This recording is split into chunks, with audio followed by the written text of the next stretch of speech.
Good morning. Today is January 23rd, 2023. Would you like to watch your personalized news briefing?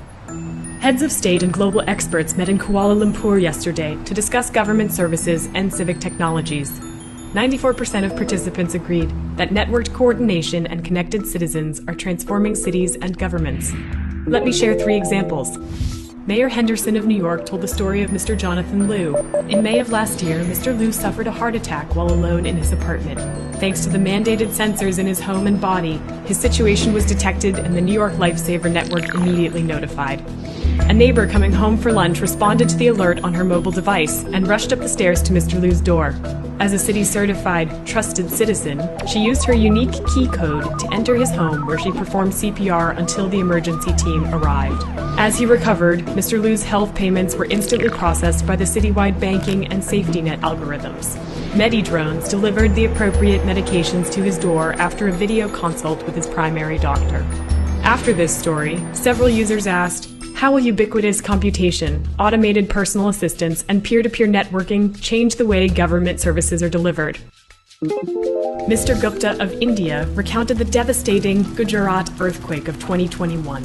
During the worst of the disaster, Mr. Gupta's mobile app, Punya AR, connected official government resources with citizen-led initiatives to organize recovery efforts.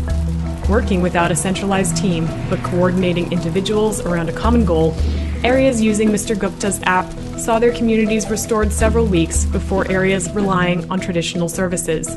Afterwards, citizens used their devices to share stories about how their neighborhood used to be, and to coordinate design and progress around reconstruction.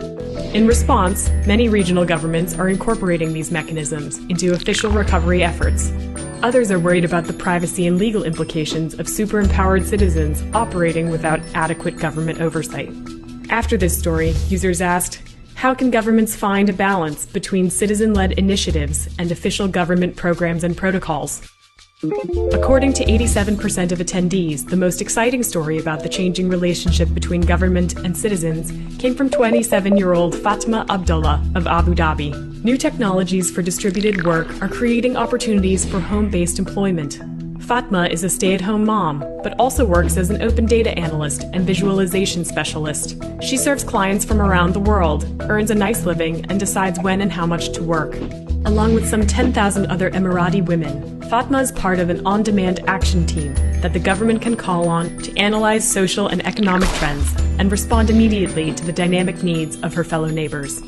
After this story, many people asked, how will traditional institutions like education and employment be reimagined as networked services?